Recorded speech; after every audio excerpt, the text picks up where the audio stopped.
Our speaker today is Michael Ramsden. Michael is a wonderful guy. He's a good friend of ours. He's married to Anne. They have 3 children. And he's someone who has a gift of really explaining the Christian faith.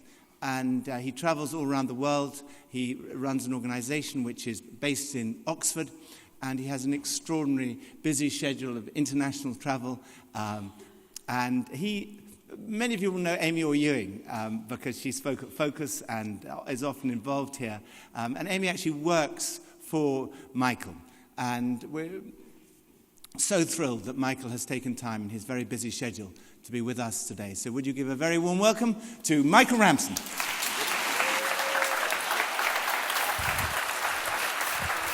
Bless you. Thank you.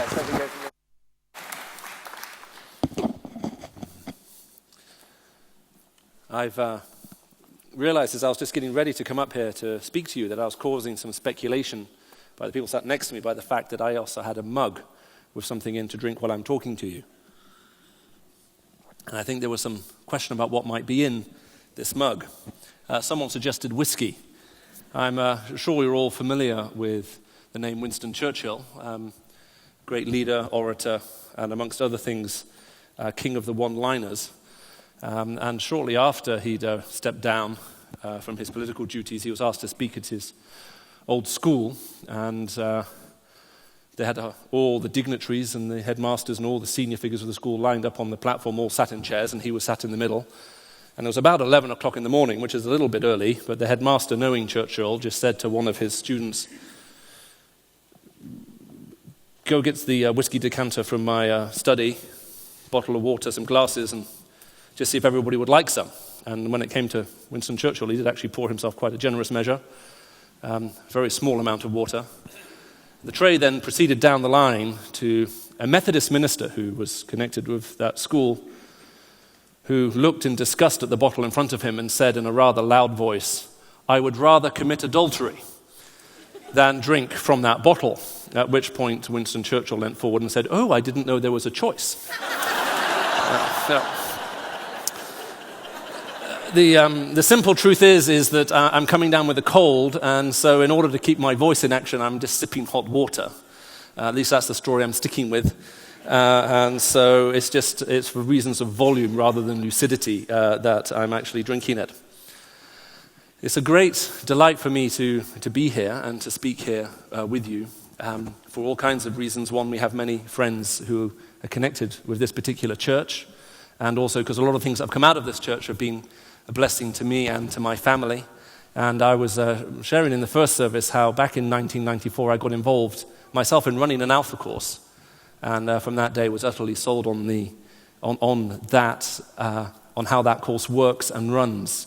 And if you're not going to Alpha and you haven't been convinced to go yet, then I'm warning you now that I will be suggesting that you might like to go, and various other things as well. But my primary responsibility this morning is to talk to you on the subject matter of the Father's family. Christians worship God as a loving heavenly Father, and over these next Sundays here in this church there's going to be a whole series looking at that subject matter. Now this morning I looked at it from one angle, and what I'll be doing now is looking at it from another angle, and I'm going to just keep changing my message all the way through the day. This is partly because most of my messages are only hearing once, and so they're not as interesting as Miles Toolman's or Nicky Gumbel's or anyone else's, and so the way I keep myself interested in what I'm saying is by changing it every time I do it. So they'll all be in exactly the same subject matter. You only need to come to one, really. You'll find I only have one thing to say. There are just lots of ways of saying it. And so, but what will be common among them is we will be looking at how God himself tries to deal with this issue of revealing himself as a father, because in a culture that has lost sight of fatherhood, and where fatherhood increasingly has been defined because of its absence, or maybe because of its abuse, we struggle. I don't know if you're familiar with Zeno's paradox, but Zeno was a well-known classical philosopher who came up with sort of an interesting intellectual challenge. And one day he put it before the rest of the scholars in Greece in a very famous lecture, in which he said to the congregation and pointed out to them that actually it is theoretically impossible to shoot someone else with an arrow. And the reason is this, is if I were to take a bow and arrow and pull it back and let go, in order for the arrow to travel from me to you, first of all, it must cover half of the distance first. Well, that makes sense. And before it can cover half of the distance, it must then first cover a quarter of the distance. And before it can cover a quarter of the distance, it must cover an eighth of a distance. And before it can cover an eighth of the distance, it must cover a 16th of a distance. And the philosopher said, then we can divide this number infinitely. But that means that in order for an arrow to travel from me to you, it must transverse an infinite number of points. But that is impossible. If you have an infinite number of points stretched out before you, you never get to the end of them. Which means if I took a bow and arrow because of this and I tried to shoot you, the arrow would never actually reach you. Now, this is deliciously wrong in its logic. The question is what to do with it. Well, a well-known man, Diogenes the cynic who was there in the audience, as he began to hear this thesis expounded, stood up in his chair, and in front of the podium where the philosopher was speaking, he drew a line with his foot. And then he sort of paced out, and he drew another line with his foot, and he stood behind one line and turned around and spent the entire lecture while this guy was proving that it was impossible to traverse from one point to another, moving from one point to another. Now you can see why he did this. It was probably the most eloquent form of refutation to this faulty form of thinking that you could possibly give. Here is someone explaining why it isn't possible, and here's another man demonstrating it in front of the very same audience at the same time. Now when we come to think about God as a father, one of the challenges that we have is that many people believe either this father doesn't exist, or if he does exist, he is of a morally dubious character, or maybe it's simply some need within us that simply generates this within us. So everybody in this room, all of us, have some concept of God that is driving us and informing us. It informs both our worship, what we think will actually please God, and also our lives and the manner in which we live. And so therefore, I now have a variety of options before me in terms of how we might go about then addressing this particular issue of what it means when we talk about God as a father and what does it mean to be part of his family. And one option would be for me to look at all kinds of various definition, but the other one would be to look at its demonstration. And what I would like to do here is just try to show to you how Jesus Christ himself demonstrated what it meant to be both part and to know God as Father and to be part of his family. And I'm going to do that from a well-known incident in Jesus' life. And if you want to follow it, you can. I'll be reading from the Bible that are in the chairs, if you have access to one. And I'll be reading from page 1046. It's Luke chapter 7. And if you are reading from that Bible, it will be head-titled, Jesus is Anointed by a Sinful Woman. And what I'm going to do is, as we run through this passage, we're going to note various things about how Jesus himself, I think, begins to reveal something of what it is to know God as Father and to be part of his family. Now, so it starts off in verse 36 by saying, now when one of the Pharisees invited Jesus to have dinner with him, he went to the Pharisee's house and reclined at the table. This is just to make this make sense to you, because in the actual text, if we were reading this in the Greek language that this passage was first written in, Jesus doesn't actually recline at a table. There is no table. He went and he reclined. Now, we don't stick with that translation today because it draws up the wrong mental image. If I said someone came to your house and reclined, that might imply that they've already had lunch of a liquid form, and now they've come to your house to sort of wear off the effects. But the reason is that actually in that culture there are no tables. What happens is you come for a meal. There are cushions, normally in a large sort of oblong shape. You recline on the cushions with your feet tucked underneath you because it's insulting to put your foot pointing towards someone's face. And you lean on one hand and you just reach into the middle of the table and you break off a piece of bread and you eat. Okay, so you come and you recline. But as I say, if we were simply to leave it that way in an English thing, it would sound very strange, like he's come to go to bed. Okay, so why we put reclined at a table so that you understand, hey, this is a meal. Right? So he comes and he reclines for a meal. And when one woman who'd lived a sinful life in that town learned that Jesus was eating at this Pharisee's house, she brought an alabaster jar of perfume and she stood behind him at his feet weeping. Now let's just stop here for a moment. This woman is introduced to us as a sinful woman. And we're also told she has an alabaster jar of perfume. Now, if you're not familiar with the cultural cues at this point, let me fill them in for you. This woman at this point is most likely a prostitute. One, we are told that she is well known by reputation. And secondly, she has an alabaster jar of perfume. Alabaster jars of perfume are very rare. An alabaster jar is actually a porous jar. It leaks. in a culture where there isn't very much water, you would take an alabaster jar, small alabaster jars, you'd buy a very expensive form of perfume, like a nard, which looks a bit like English lard, except you wouldn't want to put lard in an alabaster jar and hang it around your neck, because then you would smell of lard. And if you're visiting from England and you don't know what lard smells like, by all means go to a supermarket, buy some, rub it into the skin, and see what effect it has on your social circle.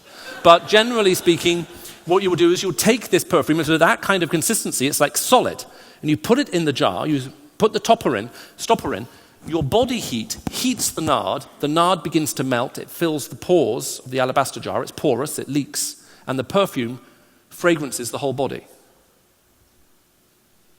It's very expensive, and it's an essential tool of trade if you're a prostitute in a country where there is scarce access to clean water. And she stands behind Jesus' feet weeping. We're going to come back to this, and wet her feet with her tears, and she wiped them with her hair, kissed them, and poured perfume on them. And the Pharisee who had invited him saw this, said to himself, if this man, talking about Jesus, were a prophet, he would know who was touching him and what kind of woman she is, that she is a sinner. Here we come to the first main question. Who is Jesus? The man who has invited Jesus Christ to come and eat in his house is interested in that question because Jesus Christ is doing unusual things. Miracles seem to be going on. There are all kinds of stories about him. He is now someone of reputation. And this man has invited Jesus Christ to his house, and he's asking himself a very simple question. Is this man a fool? Is this man a charlatan? Is this man a prophet? Now, his mind is not yet ready to go to the next step, which Jesus Christ is actually going to drive him to. Is this man God himself? But let's just pull in from there a little bit. This guy is trying to figure out, is Jesus Christ bringing something, some kind of revelation, knowledge, into this world which is more than human or only human? And when he sees what is happening, he comes to a conclusion. Jesus Christ is merely human. Why? Well, in his reasoning, it works like this. If Jesus Christ were a prophet, a holy man, he would not allow unholy people to get near him and touch him. He would keep them at arm's length. And if Jesus Christ were a prophet, even though he doesn't live in this town, he would know by divine revelation that this woman is a sinner, the worst type of sinner that you can have. And he is allowing her to touch him. Now, there's a play on words here because the verb to physically touch and also is the same verb you use when you take a match and you touch it to what you want to set on fire and make it burn, except obviously they didn't have matches, but when you took your cinders on, you touched them to the dry material to make it burn and to fan it into flame. Use the same phrase so it can have sexual connotations, to set someone on fire. We still use that phrase today. And so this man is looking at all of this, and he is concluding, because of how Jesus acts and because of what he allows this woman to do to him, that he is merely human. All of you in this room at some point will have to ask the question, in particular as it relates to the Christian faith, who is Jesus Christ? Because Christians do not claim that Jesus Christ is merely human. They do not even simply claim that he is a prophet. As a matter of fact, if Christians claimed that Jesus Christ was a prophet, it would bring instant harmony between Christians and almost all other world religions, because all other world religions would affirm Jesus Christ as a prophet. The question is he more than a prophet or not? This man has not even at that point put Jesus that high. Now let me just say one other thing. You will understand that it is very difficult, even if God exists, to reveal himself to other people. It's very hard. Have you ever thought about it? You know the story of a psychiatrist who's moved from one psychiatric wing of a hospital to another. And now he's doing a fresh bunch of rounds. He has to get his new students. He comes to the first bed. He says to the man in the bed, who sat up, looking very severe, "Who are you?" And the man says, "I am Napoleon." The psychiatrist says, "That's interesting. Who told you you're Napoleon?" And he replied, "God told me." And the man in the bed next to him said, "I did not."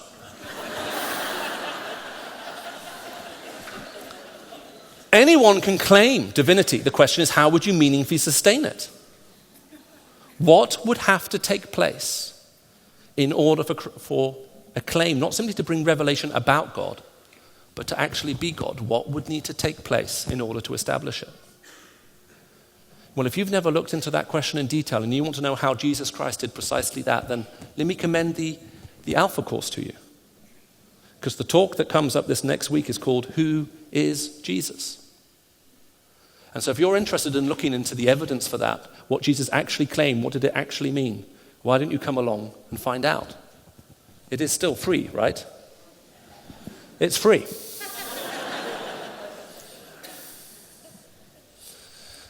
Which means even if you're a hardened atheist and you hate the church, you should come and do the Alpha course because Christians are paying for it. So you're consuming their resources while you're able to share your opinions. Just think about that for a moment. Tactically, there's no reason you shouldn't come.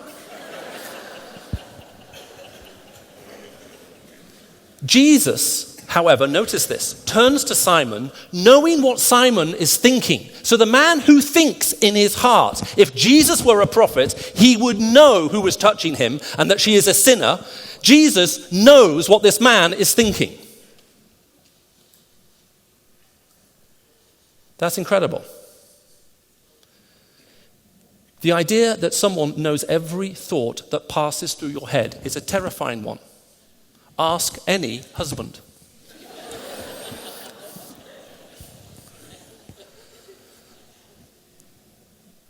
Jesus turns to Simon, knowing exactly what he is thinking, and says, Simon, I want to tell you something.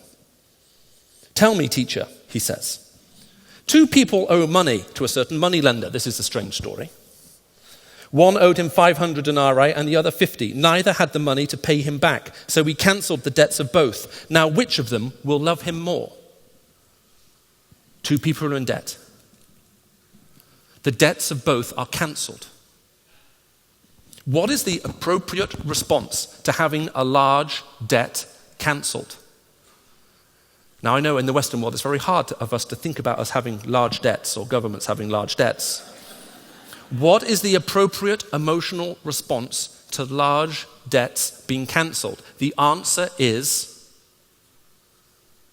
Now, you see, this is where we hit a cultural block, because we're in England. You see, in every other country of the world, people smile at this prospect. Some even verbalize their joy.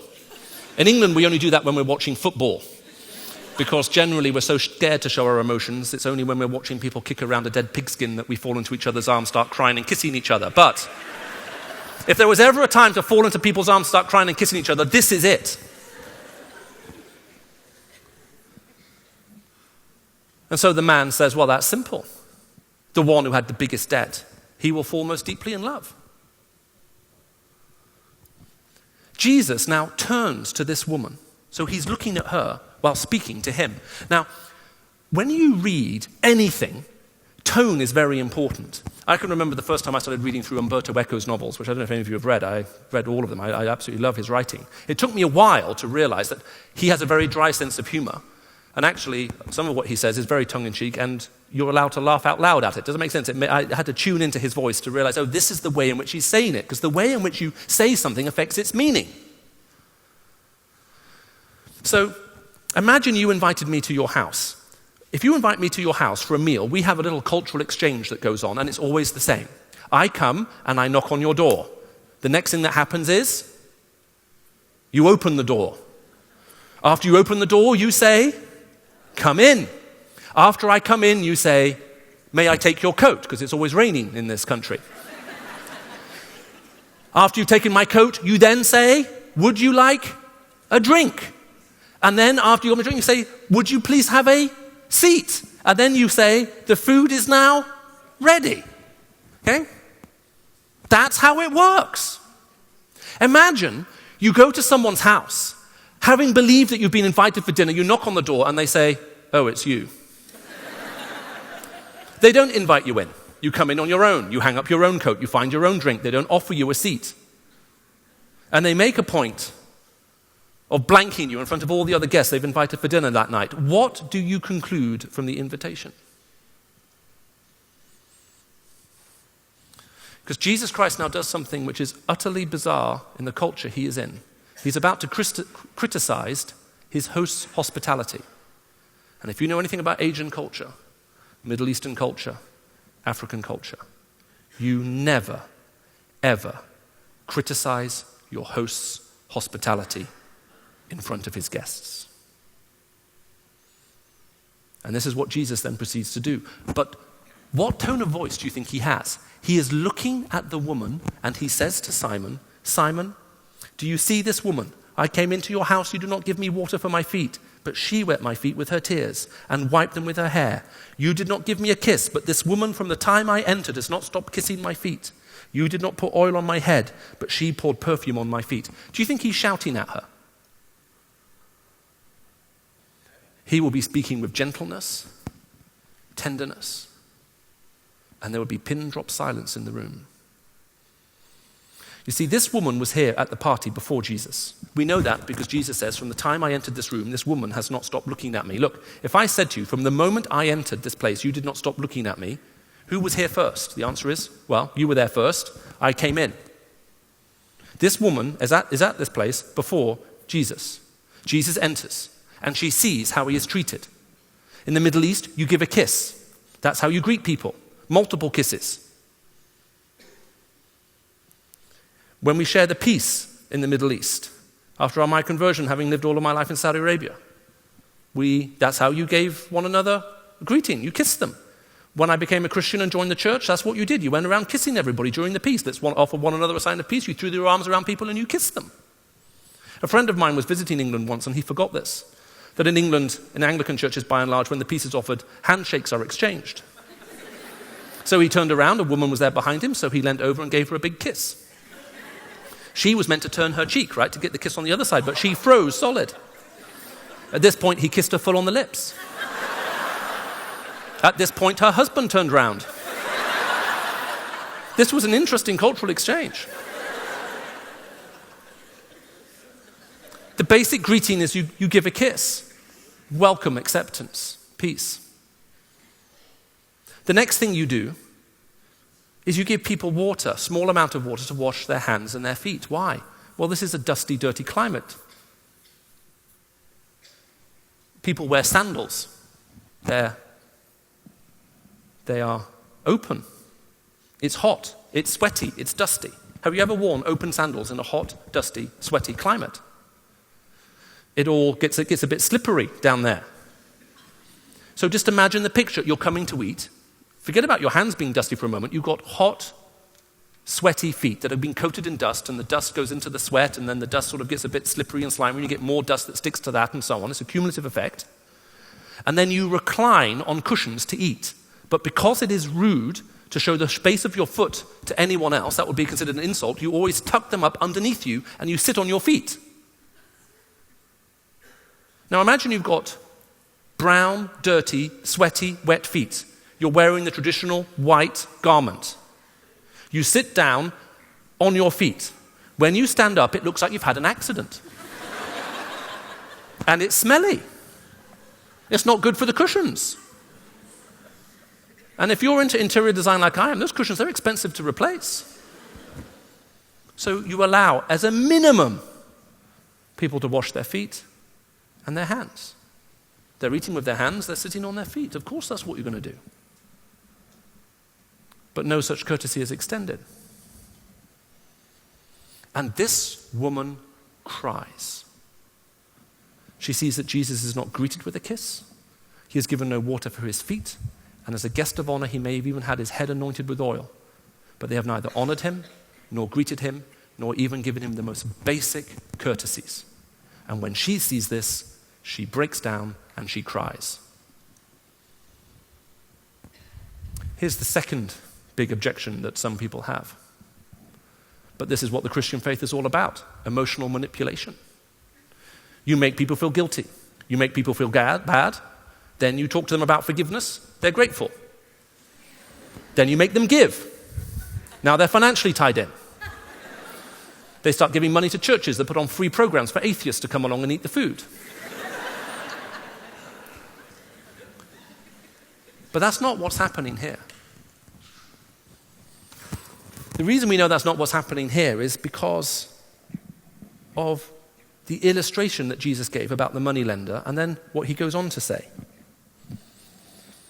She poured perfume on my feet.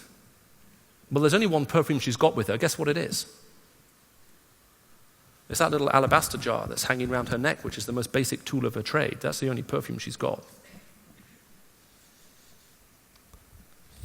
Therefore, I tell you, her many sins have been forgiven, for she lived much. For she loved much. This is equivocal. But one who has been forgiven little loves little. Let's just bring some clarity to that statement, because if that statement is accepted as some people read it, we have a problem. She has been forgiven much, for she loved much. What does that imply? Well, that implies she was nice to Jesus. As a result of being nice to Jesus, he's forgiven her. So let's extend that. You want to be forgiven? Be nice to other people. That's how it works, right? That's how most of us work. Is that what's going on here? No.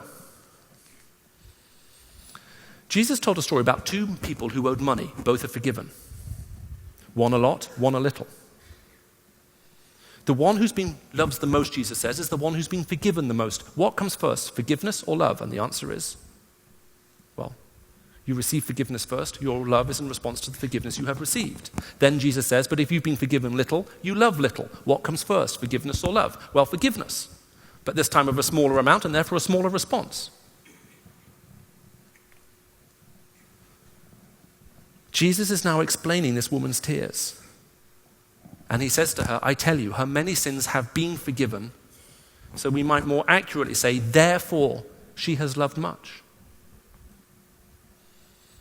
Because that fits exactly with the logic. Does that make sense? The sequence that Jesus Christ is himself using as he talks about this whole idea of debt and love. The message of the Christian gospel is not do nice things for God, be nice to other people, kiss granny when you see her, help people cross the street, and give a bit of money when you can. And God will look at you, smile on you, and everything's okay.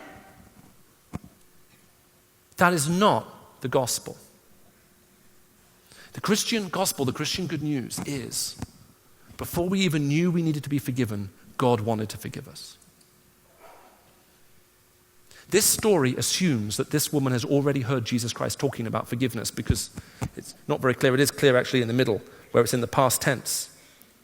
Her sins have been forgiven her. So of course she loves much. And now, having received this forgiveness from the Father, someone who has led a life that's gone wrong in so many ways, when she sees how Jesus is treated, she breaks down and she cries, and she makes up for the lack of water that they gave for his feet by letting her tears run onto his feet, taking her hair and scraping it off. She loves him that much. Why? It is not because she's been manipulated into something. It's because she was someone who knew she was in great need. She knows she's in great trouble. And now she suddenly heard someone talking about a God of love who's come into this world to preach for the forgiveness of sins, that what we have been done can be blotted out, and that we can be restored and made right with God. And if you receive that and you enter into relationship with God, you can't help but fall in love with him. As you sit here today, what does it mean for you to be a Christian? Or what do you think being a Christian means? If your idea of being a Christian is wishing that someone was out there who listened to you, that's what makes people Christians. That somehow there is a weakness or a manipulation or a trick or something else. All I can say to you is this. If it is the case that there is a God who loves us and a God who knows us, a God who knows exactly all of the weaknesses you have, all of the things you have done wrong, and yet loves you to the point that he is willing to come into this world and lay down his life to pay the price for your mistakes in order to rescue you and bail you out of the mess that you're now in, and you come to realize that, you can't help but fall in love with him. It's impossible. Let's suppose you haven't enjoyed anything I've said today. You go from this place, you're talking with family, relatives later this evening. They say, how's your weekend been? You're saying, this has been horrible weekend. I went along to this church, I didn't really want to go, but a friend of mine was explaining how they became a Christian. I was dragged along by other friends, and it is definitely, without a shadow of doubt, one of the worst experiences of my whole life. And they say to you, well, who was this guy who was torturing you from the front? And they say, And you say, well, it's a guy called Michael Ramsden. And they go, Michael Ramsden. Relatively tall, olive-skinned, dark hair, good-looking. And you're saying, yeah, this is beginning to ring bells. They then say, athletic build. You say, no. They go, we were just testing. I think I know who you're talking about. And you say, well, how on earth do you know him? And they say, well, you're not aware of this, but when you were 3 years old, you had a massive kidney failure and you were going to die. And we put out an appeal for someone to give you a new kidney, and it just so happened that that guy was a genetic match for you. And he was only 11 years old at the time, but he came forward and they took one of his kidneys, and that's the kidney you've got now. That's why you're still here. Now, having thought all of those other things about me, if you learned that was the truth, isn't it entirely possible that you will maybe pick up the phone or track down my email and write to me and say, I just want to let you know that I'm very grateful for what you did for me when I was 3 years old. Maybe we could have a cup of coffee sometime. You would have to be bordering on the inhuman not to do that. But God has done much more than just simply give us a kidney. He's given us himself to rescue us from a position that we find ourselves in and put us in a place where we can know him. Do you know him? This is how the Father's love is demonstrated for us. That when we were still a long way off from God and had wanted nothing to do with him, that he came into this world and he paid the price for our rescue. If you don't believe any of that, but you're wondering if there's a small possibility it could be true, why not come along to the Who is Jesus talk on the next Alpha program and answer for yourself the question, who is Jesus? Maybe you've been wavering for a while and you're not certain about the answer to that question. Or you're not certain about your own Christian faith. Maybe you have doubts, you have issues. Well, again, the Alpha course is perfect. The Alpha course is perfect for you. But maybe it's possible that you're sat here today, and as you're listening to this, you feel that somehow you're in the very grip of God himself. That for whatever reason, from the moment you came in, you just were aware of the fact that you have come into God's presence when you came into this place. And maybe you've been thinking about this for a while and wrestling with it for a while, but you just never made that final step of saying, God, I want to receive what you have for me. I would like to know that forgiveness in my life. If you think that the way to find favor with God is to try to love him greatly and do great things for him, you haven't understood what's happened in this incident in Jesus' life. The only reason this woman acts as she did is because of everything that Jesus has already done in her life. This is her response of worship to it. Where are you as you sit here this morning? I feel led just to share one last story. It doesn't quite fit with what I'm doing, but I'm hoping it's the right story to tell. I have a good friend I got to know over the last few years by the name of John Bechtel. Don't have time to tell you a lot about him. He worked for many years with a group called the Demos Foundation. John was one of the last foreign missionaries his family forcibly expelled from China during the Great Revolution. And he was actually the first foreign missionary back into China when China first allowed foreigners into the country officially for the first time, and a group of 12 people were allowed into the country, and he was one of that initial group. Now, all the time that he was out of China, he was living in sort of semi-exile in Hong Kong. And he desperately wanted to do something in Hong Kong out of his love for God and out of the need that he saw amongst children there. And he wanted to have a center where he could put on camps where kids could come and where they could have holidays and hear something of what it means to be a Christian. And he started praying that God would make it possible for him to have a camp. Well, he realized that he'd been to school with the governor of Hong Kong at the time because he'd been sent to school in England. So he thought this would be easy. Met up with the governor, said, Governor, I've got this great idea. I want you to give me a piece of land. It's for a very noble cause. We're going to run camps for children. The governor listened to the whole thing. And then he said, we were at school together. We've known each other for decades. And the governor said, no. So then he tried various other means. Everywhere he went, no. One day he was walking along and he saw the perfect property. He thought, this is exactly the property I want to buy. It's enormous. It was for sale. He contacted some friends. His friend said, I'll come over and we will arrange for you to speak in churches, big churches, to tell them what you want to do. And we will raise money to buy this place so that you can do it, to help orphans, young kids, and so on. He comes and does the speaking tour. He goes back to Hong Kong. A month later, he gets a letter. He opens the letter. Inside, there's another letter with a note from his friend. The note from his friend says, John, we promised you if you came over here that you'll get all of the money that you need to buy this place. In this envelope is all the money that was given. He opened up the envelope, and inside the envelope was a note written by a 12-year-old girl and a $1 bill. It was her ice cream money for 2 months.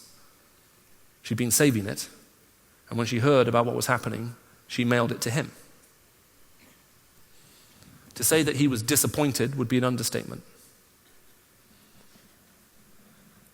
But he was sure that God had told him that everything he needed would be in that envelope. He went up to the gates of the property and handed the envelope over to the caretaker and said, I want to make an offer to buy this property. The offer is in this envelope. And they opened it and found a little note from a 12-year-old girl on a $1 bill. The guy laughed and threw it back. John can speak Chinese, so he said to him in fluent Chinese, if you do not pass this offer on to your owners, you are in breach of the law. I will report you to the authorities and you will be sued. So the caretaker said, fine, if you want it that way, you can have it that way. The owners received that letter, that $1 bill, rang him up and said, we're so moved by that 12-year-old's daughter, that 12-year-old girl's letter, you can have the property.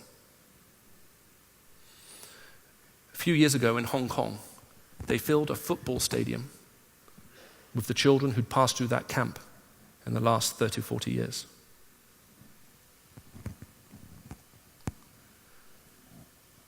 A couple of decades after that, John was telling this story one day, and after he'd finished speaking, he dismissed the congregation and people began to file out. And a woman in her 30s came up, looked at him and said, I'm that girl in that letter. That was my $1. Well, John being John, he's a fairly big guy. He ran into the car park and ushered as many people back into the church as he possibly could. Got her to tell her story because he'd shared this story from his perspective. She told what was going on for her. They took a collection, raised $50,000 that day, flew her to Hong Kong so she could see the return on her investment, as well as helping buy equipment to refurbish part of the property. $1.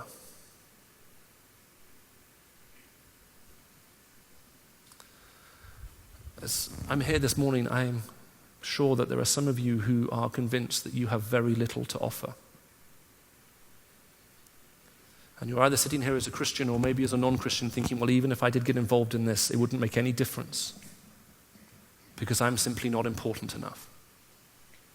But you need to understand the Father's heart, that he loves you, that he wants you, that he has come into this world to rescue you, that he wants to bring you home to himself. He wants you to be part of his family.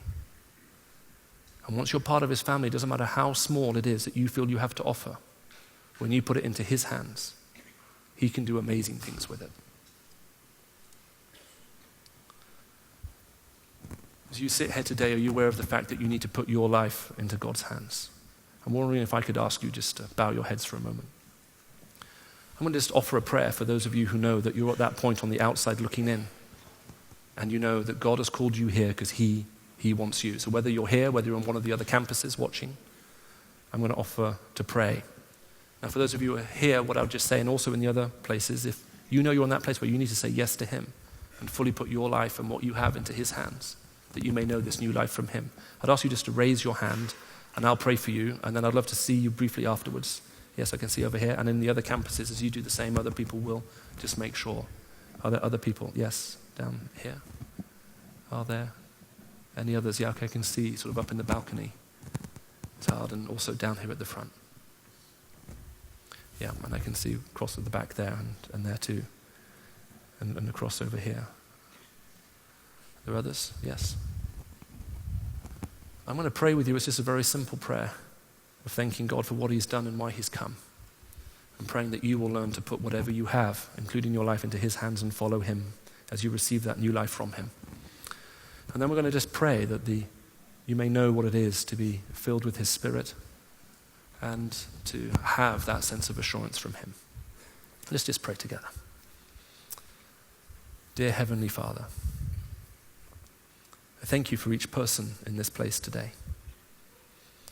I think you know each one by name, and you love each one. Father, as we bring ourselves before you, we thank you that you came into this world to rescue us and bring us back home. We thank you for your goodness to us. We thank you that you paid a price in order that we may have life, and we pray that we may receive that life from you now. Father, we pray that we may know what it is to be filled with your Spirit. And we pray that you would help us to walk in obedience to you, knowing that you love us, and that wherever you take us, no matter how hard, that you'll be with us. We thank you for the gift of the cross that makes all of this possible. And we thank you for Jesus. Amen. Well, it's been a privilege for me to speak with you this day. You may obviously feel otherwise, but you're now allowed to escape. Before that, though, there will be a song and there will be the opportunity for prayer.